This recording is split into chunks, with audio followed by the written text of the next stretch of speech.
Hey, Jasmin, how are you? Hi, Warren. I was really typing away there, getting all excited listening to you and Stephen. That was such a great half an hour of powerful information. That was so good, wasn't it? Steve was amazing. That's the kind of stuff we talk about privately, but yeah, it was such practical wisdom, wasn't it? Yeah, well, first of all, welcome everybody who's jumping on tonight. Always let us know in the chat where you're from. We'd love to hear that. Hopefully, you just listened to Stephen and Warren. Actually, to be honest, I am shaking a little bit because that was so energizing. That was such great information, and it is so in line with the things that we were also going to discuss. I feel like it's just such a great carry on. And, I think most importantly now, with everything that is going on, especially these mandates for everyone who's in WA and around Australia, as much as this is a scary time, this is an exciting time. So I really feel like this next half an hour, let's make it really energetic and follow on with Stephen and the information you gave. And let's talk things a little bit more practical maybe as well for people around their mindset. And also, how is it in these times that we can start to look at new opportunities and realize that this is not the end of the world, it's just maybe the end of an illusion. Would you agree? Yeah. Well, I like that. That's wisdom, Jazz. Maybe I'll interview you. Yeah, well, I'm learning off the best. That's a good comment. I like that one, yeah. I saw it today, and I tell you what, I've been sharing it with everybody because we have to let go of the old and embrace the new. So, Warren, you have been, taking the torch and preaching and sharing with people for a long time. And I really believe that there are so many of us who are ready to embrace it. So, wow. No, I love that statement because I've often said to people, like, disillusionment is losing your illusion. That's what it is. Disillusionment means, like most people, I'm so disillusioned with the politicians. Well, it now means you no longer have any illusions about them. Or I'm so disillusioned with the state of the world. Well, your illusions have been shattered. That's it. It's brilliant, Jazz. I love it. Yeah, that's great. Well, I really feel like there are so many of us energetically getting on the same page now. And it's really important to have some practical information like Stephen was sharing and knowing about the economy and really how to protect yourself. But something I really want to get back to before I go into a few more questions. The first event that we ran live in August, we talked about mindset, okay? And Warren, I wanted you to share a little bit more and just touch back on that point because I personally have seen mental health decline in family members and friends in this last week. Tragically, it is happening. I heard some really horrible stories in Perth, Western Australia today, and I'm sure it's happening around the country and in the world. And I really want to address mental health, and I really want to address how in this very moment, if you have been threatened to lose your livelihood and not provide for your family, what is the first step mentally you can do to ensure that you are going to first and foremost really tackle this, but look after yourself and your family? It's so interesting because before today's thing, I've had an interesting day. I like to be time managed and book everything up. And I saw my energetic chiropractor, I saw my holistic dentist, and then I saw Sahaja, who Sahaja and Chazar. And I saw Sahaja for what I call my monthly mental health spiritual checkup, and that's how I keep myself in good shape. And because something minor had been coming up for me today, which we shifted, but something that Sahaja said when we were talking at the end, which is really pertinent to what you just said, she said people really get frightened and struggle with what's going on when they get rigid. And I kept thinking, she says they get energetically rigid, like you fear and you freeze up and you go into what's called trauma or shock, and your brain goes into like a theta state where your whole vibration slow down, and you go analogical. Like we run this auric clearing program with my son, William, and you go what's called analogical or trauma, you go into no time. And anything that happens to you in that moment, you take in deeply. Like someone says to you, you're going to lose your income. You can't pay your mortgage. And it's not just you can't pay your mortgage, it's what's to follow on. Like, I can't, that will mean the bank will come after me. And then I'll get this happen. And then I'll lose my house. And then my wife will be upset, or my husband. And then my kids won't have a home. And then we'll be out on the streets. And then this will happen to me. And then I might go bankrupt. And then my family will think I'm really stupid and like, why are you doing this? And everyone's, and then before you know it, you've created a whole big story about the situation. That's why it's about being rigid. And I remember I used to do all that kind of stuff, and I did so much work. This is why I was telling someone today that I'm actually a spiritual yogi first and foremost, who became a financial guy as almost like a spiritual purpose or mission, because like many people start the other way around. They become a business owner and they become rich, and then they go to spiritual teaching path. Whereas I went the other way around. When I was 18, I had a profound spiritual experience that changed my life. And I pretty much from that day on, that's all that interested me. I mean, work and business was just something I just did to cover the bills for the time being. And then when I was in my, like about 15 years ago, I had this aha moment when I actually realized I felt this call to get into the business world, almost like a mission field, like something for me to actually, somehow I felt that doing business, because until then I didn't give a rat's ass about money. I didn't care if I had it. I didn't care if I didn't. Yeah. And so I went that basic path. And the good thing about spending like the first really 20 years of my whole like young life, this path, was I learned a lot of the secrets of mindset, mental health, spiritual involvement. And the thing I learned right from the beginning was about not being rigid and actually being fluid and seeing everything as an opportunity. Like as Jim Rohn said, never say, God, this is so hard, but God, help me be stronger. Yeah. Like make me stronger. Or what's the opportunity that I'm not seeing here? And I have no doubt that many people who are being threatened with their jobs, I'm not saying everyone, but a vast majority of people, deep down for years, there's been this inner call that says, follow your heart, follow your dream, do something that you love. But then the mind kicks in, oh, no, well, I can't do that. How will I make money doing that? How will I do this? Oh, no, I can't put my kids in private school. I can't do this anymore. And all this starts to go into the head. But really, it's that thing. And I remember when I really knew my dream, I just wept. I wept and I wept and I wept. Yeah. And I remember a few years ago when it really hit me, I just said, I don't care. I don't care if it costs me everything I own. And there was every spiritual teacher I learned from, ranging from Jesus, the Christian church, studying Krishna, the Buddhist teachings, they all teach you about the lesson of non-attachment, and that you never, ever, and even Jesus said, you cannot enter the kingdom of heaven when you're attached to things, you know. And Buddha taught something very similar. Like I said about Buddha, but as he's entering nirvana, he looked back like one last time on humanity and felt this deep compassion and said, I'm not coming in just yet. And he came back to serve humanity for a time and teach the lessons of enlightenment. And basically, the biggest thing is that this is a call for spiritual awakening. It's a call to get back to yourself, get back to who you really are. I'm sure many of us as kids, and there's a movie called Mr. Deeds with Adam Sandler. I don't know if you've seen that. But love that movie. Yeah, but he had this talk at the end of all these corporate people who are like, no, we're going to strip the company. He goes, is this what you really saw yourself doing as a kid, taking away people's jobs and livelihood? And they all went very quiet. And then one guy said, yeah, I just wanted to be a fireman. Another one said, I wanted to help kids. And then another guy said, yeah, I just wanted to help heal animals. He said, what are you doing? I run a slaughterhouse. He goes, that's pretty funny, isn't it? And then all these people just had a thought. So for me, when I've had situations where I've been heavily, heavily coerced in my time. Yeah. I was saying today to someone, I spent 3 years with literally no money living by faith because I was sick. I didn't have the health. I refused to go on Centrelink because I thought, no, I've just got to trust and somehow allow my creativity to come out and listen to the lessons. So the biggest thing you can do for mental health is just enjoy life and realize if you've got enough for the day, you've got enough for the day. The future is frightening. It's always frightening. I mean, I could sit here right now. If I really wanted to, I could spend in 5 minutes' time, have you, Jasmin, so full of fear and have me full of fear if I went down that path. I could think of all the frightening things, you know, talk about drones, apocalypse. And I mean, we could do that. Or I could sit here and go, you know what? I like serving people. I enjoy it. I really do. I love doing it. I like teaching. I can talk all day.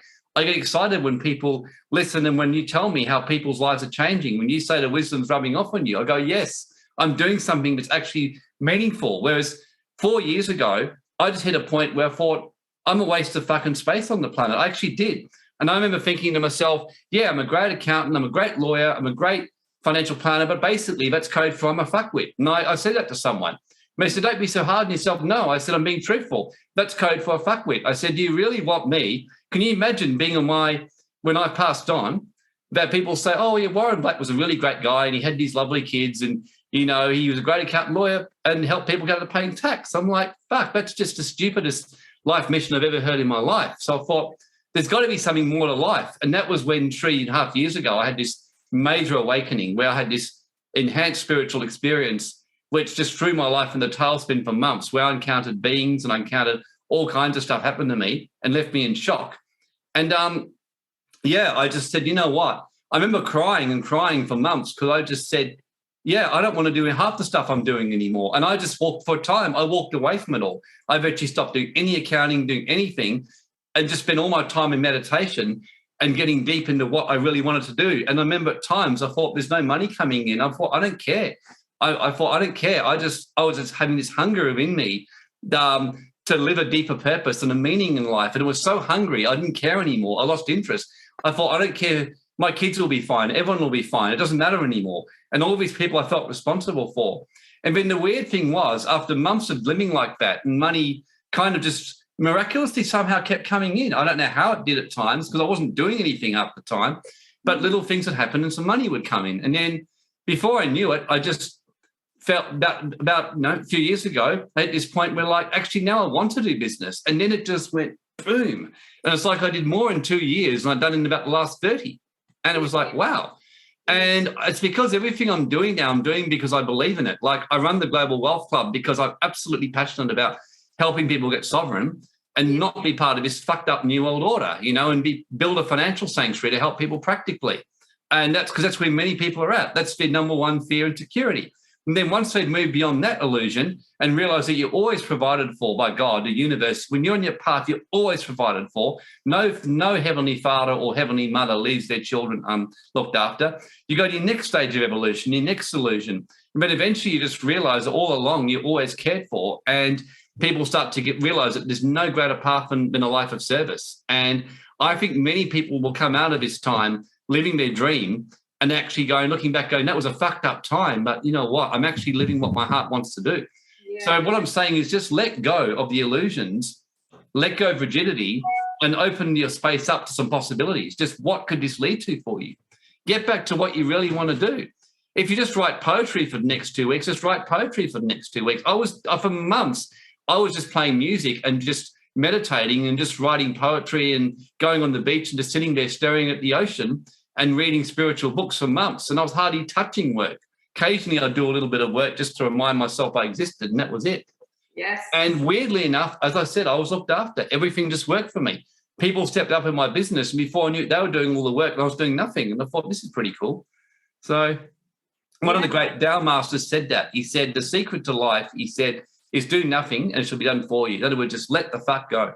Warren, that was just in my head, and I was just about to say that to you because you shared it a few weeks ago, and it's been so profound. And Stephen Vincent shared it as well when he shared with us on the August weekend. And yeah, it's a very profound message. So let's talk about that, because you know people feel like they've got a fight on their hands. Okay, people right now are feeling like I've got to get out there, I've got to do this, I've got to fight, I've got to make sure that my voice is heard, but it's okay to not feel that you have to go out there and be at a rally or a protest in order to fight for your rights. Would you think that's okay? Because I think there's an expectation on you to fight, and you have to be out there and you have to yell, or you have to go on social media and give someone a crack. But maybe we actually need to do things a little bit different if we want the results to be different. So can you talk a little bit about what fight people have internally and externally, and accepting the fact that maybe everyone has a different calling right now to fight, and what that looks like?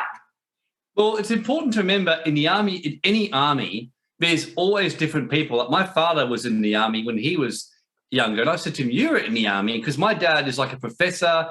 I mean, my dad would struggle to beat a 5-year-old in a fight. You know, my dad's this gentle soul. Yeah. And my dad said, oh, no, I wasn't out there. I was playing he said, I was, forcibly conscripted, because back then you had to do military service. Mm-hmm. So my dad just basically said they just put me in the band. So he said I ended up playing the trumpet. That was his role. He learned some instrument. I can't remember. I think it was a trumpet or the bugle or something. And he had a band. There were other people who their job was to cook and look after the soldiers. That's what they did. Other people's job was to do various other things. Other people's job was to do administration and help the army out. Only a certain number were actually out fighting on the front line. So for some people, you're called to the front line. And like, I praise the people who step up and are the call to the front line, And if those who are, they know they're called to it, there's this inner thing that says, no, I will go out right in the middle and stand on the fucking Parliament House and lie there and chain myself to this, like the Tash Petersons of this world of their vegan protests or like things like that. There are people who will get on the front line and everything in them says, yeah, this is scary, but I love it. I love being on the front line. I will stand on that bloody Parliament House and let these guys know that. There's some others who your path is just to, maybe cook for people, maybe just create a little community group, show some love to people, show some kindness to people, for people who are sick right now from what's going on and under stress, saying, hey, I'll make you some soup, For some other people, just creating a really good positive gratitude social media group just to show some love to people with some inspiring poetry. For some people, it's to do some, like for me, I'm not called to go on the front line of protests. I know that. Whenever I've done that in the past, I've gotten into trouble. I'm called to teach, work in the background, help people. Yeah. And do spiritual warfare in the background. I do lots of spiritual warfare, as you know. We run our spiritual clearing work. For me to get up and teach, I'm not called to be a lawyer anymore. I finished my time in that. I did that for a while, prepared the way. I went out and fought in court and fought the good fight, had some great wins, and then my time was done. Yeah. And so I know where I stand in the army of God. I'm in and right now I'm just doing what I'm doing. I teach people. I teach what I know. I teach the wisdom that I've got as a spiritual teacher. Help people with finances, help build stuff of substance there. And others can do the work, and I praise to those people who do it. But for everyone, there's a place in this army, and instinctively in your soul what your place is. You just know it. You find it. If you don't have any desire to go on the front line and rally, then don't. If you don't, but you may have a desire just to get people together, like the Perth Awake Business Group. Now we've turned that more into a business networking forum, and I'm so happy now. But I have the authority to ban a lot of the Freedom Rally and posts that were coming through. And I even say on there, I wrote a post today which had like 100 likes in about 2 hours, where I just said, look, we support all of that. We believe in all that. We're really kudos. But this group is to network business owners and who are awake. It's to help people who are threatened with losing their jobs to make that scary transition into a business and find clients on this group. It's to help people who have lost their job to find other jobs. And I said, I've actually employed a cleaner, a gardener, and looks like I'm about to have another sales rep for WellSafe through that group.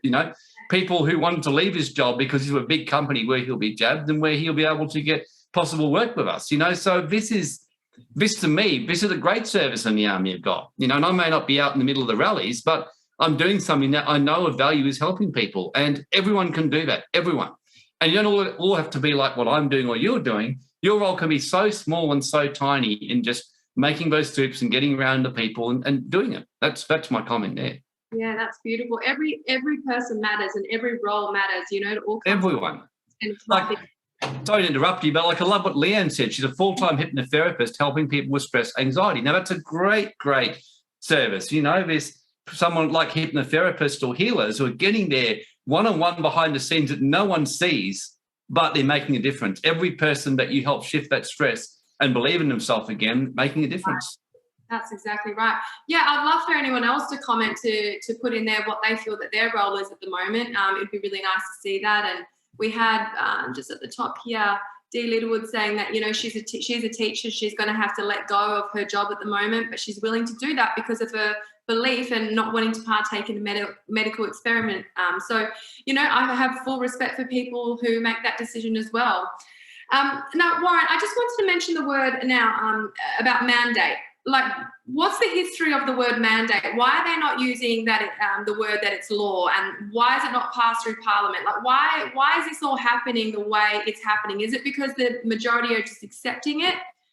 It's just a lot of people do ask this, and it's an actually interesting question. Someone being a lawyer and with your knowledge, what does it really mean? Well, I'm going to start at two levels. I'm going to do two levels. The first level, I'm going to go back to the spiritual esoteric level, and then I want to come from there back to the practical. So the spiritual esoteric level is taught by just about every spiritual teacher from Buddha, Christ, Dr. John DeMartini, Joe Dispenza. Any area of your life where you're disempowered, someone else will take power over you. So if you're in a relationship and you just passively do whatever your partner tells you, you're going to be dominated. It's just a universal law. If you passively turn up and are waiting for a savior with your health, someone will turn up and direct you with your health. Yeah. So number one, it comes back to reclaiming your power and finding it on that level. On a practical level, yeah, look, basically when you got the parliament, the executive and the judiciary, when you pass a state of emergency, I'll keep it really simple, what you've done is said that all laws are suspended and the directions of the whoever's in charge of the state of emergency. In West Australia, for example, Chris Dawson, the Commissioner of Police, is the head of the state of emergency. He directs the Chief Health Officer, Andrew Robertson, who in turn directs Mark McGowan. And unfortunately, most people go around on Facebook calling him a clown and the biggest dictator.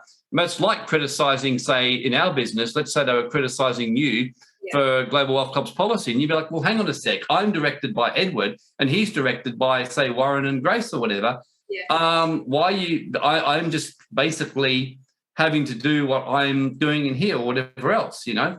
It's just, it's how this works. That doesn't mean there's not going to be some karma or whatever else from this absurdness. But yeah, look, basically the state of emergency means that my guess, in fact, I'm 99.97% sure of this, there'll be someone behind Chris Dawson from the pharmaceutical deep state. They'll be directing him privately in the shadow government.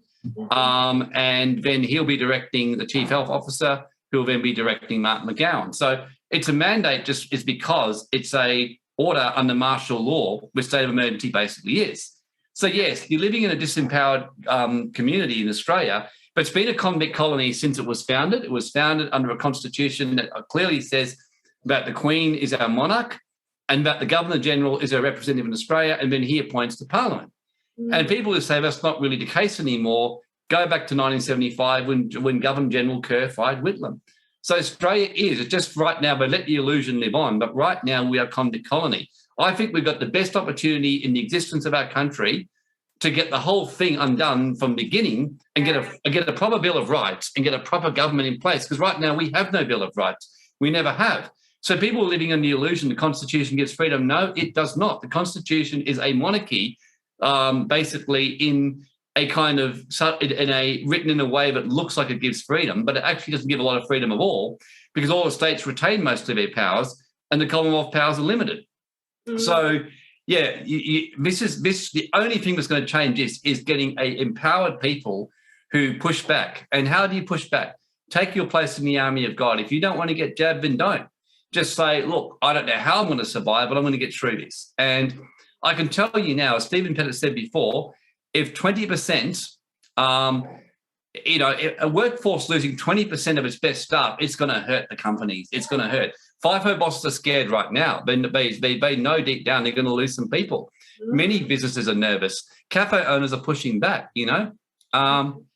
So, yeah, look, there's so much good things out of this. So much good things. Yeah, absolutely. There was a question about the Perth Awake Business. Perth Awake Business 2 it's called now, because the first one got knocked down. Yeah, that's when I got deleted with it. That was great. Great fun. Yeah, absolutely.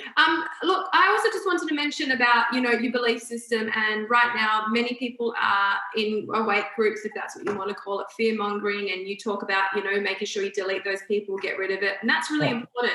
But I really liked what Stephen said prior. And he said, with our communities over time and years, they've been fractured, right? So many people have felt isolated, and this sense of community has kind of been lost. And I think people are really wanting to come back to that sense of community, and they're really wanting to come back and work with one another.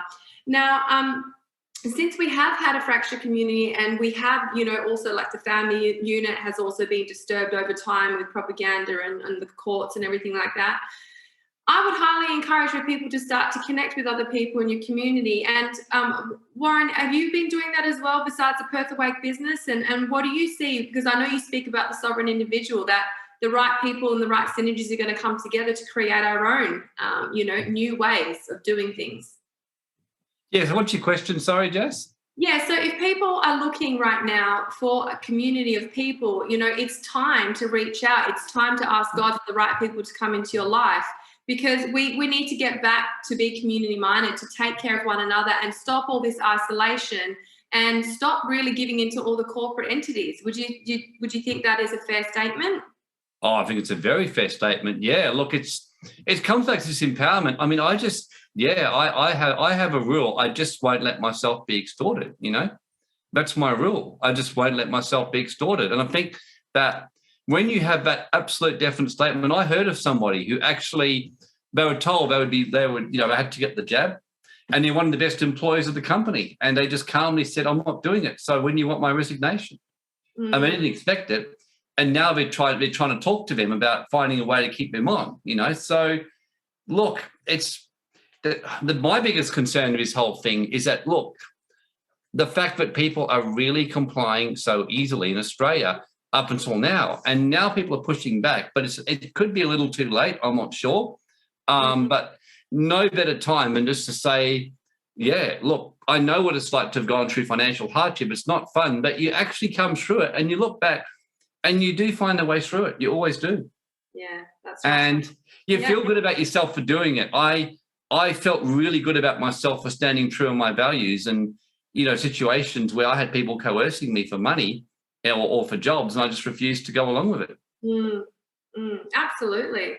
Yeah. Look, I think it's really important, everything we're talking about, and I really wanted to state that it's really interesting because everything you and Stephen had mentioned, it already been put down on this piece of paper for us to talk. I feel like the energy is really aligned, and I really see a lot of people now in Australia are wanting to step up. First that you always say, Warren, is step up, number one, to yourself, and number two, to your bullies. If that's in your family, your workplace, this is your time to shine, and this is the time to take a hold of the new opportunities. So I think it's really great, and you've shared so much wisdom with us, and I know we do have to wrap it up shortly. But is there anything that you kind of wanted to mention around anything to do with what people are going through at the moment as well, with, you know, stresses and any leave that they could take, or just some practical advice? Yeah, look, when I was a mess mentally, when I had a nervous breakdown 23 years ago, and like when I say nervous breakdown, I had a beauty. You know, I don't do things in half measures, Jasmin, so mine was a ripper. I was so bad, I can remember going down to the river in Helena Valley and actually looking at it calmly and thinking, how long would it take me to drown? And if I jumped in, I meant it. I really weighed the whole thing up because I was so bad, so depressed, so sick. My health was a wreck. I was hating my life. And I thought, And it's, in a way, it's a funny story, but I actually was a mess. But I remember looking at thinking, it might take me a few minutes to die. That would be a bit painless. I'd rather shoot myself, but I don't have a gun. And then I also thought, is it going to be any better on the other side? And I thought, I don't know about that.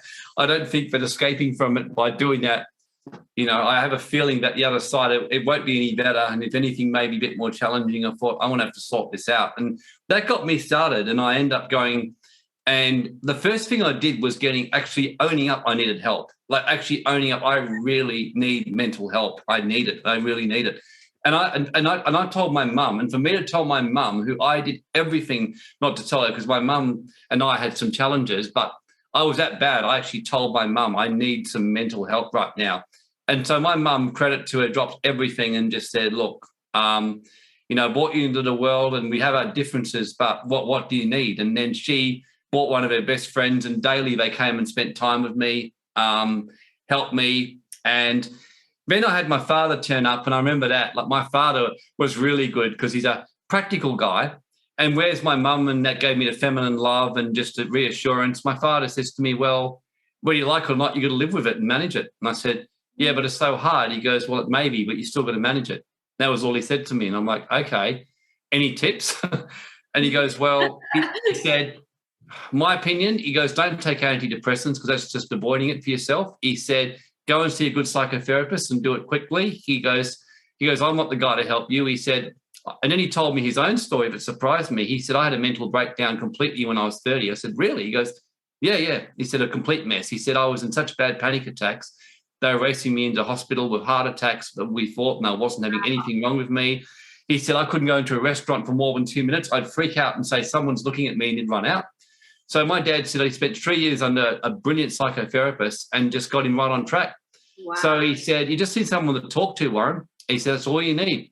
Someone who will listen to you without any judgment. So I ended up going on that path. And then I found people in my life who I could open up and be myself. And even to this day, like I saw Sahaja today and I thought I was pretty good, but I remember saying to her, this thing I want to talk to you about today, I'm feeling shame.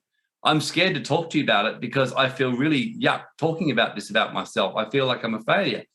And I've got someone I can say that to now, but most people don't like to admit that. But I had no problem saying, yeah, I'm feeling like a failure today and I really just need someone to talk to. That's why I booked in with you. So she listened to me and she goes, you know, I'll kick your ass if I need to. I said, I know you will. But she said, right now I'm listening without any judgment. I said, absolutely. So we laughed and I just opened up with her and she was wonderful and helped me come to resolution. So, yeah, and now I've got a great team. I've got Grace around me. I've got, I ring her up when I got William and I had a great talk today about something where we open up to each other.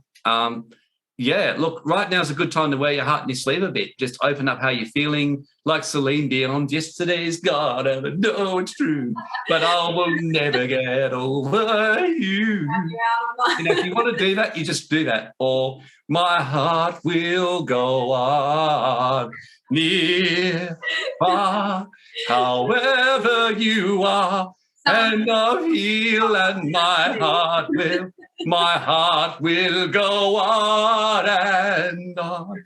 Oh, you actually did quite well, Warren. That's awesome. Well, I know we need to wrap up in a moment, but, you know, I think everything we said today, I hope everyone has got something out of this. Number one, you are not alone. We actually are in this all together, besides the politicians, clearly. And, you know, secondly, all of these things maybe that are getting exacerbated, all the stresses, we need to deal with it. Maybe we just need to finally deal with it, all the things and the trauma that are happening in life. Sing a song, write a poem, and get around some friends. And if you're struggling, just tell people you're struggling. Exactly. I was telling Sahaja I was struggling with something today. I opened up the whole thing, you know. And you even sang, Warren. Exactly, yes.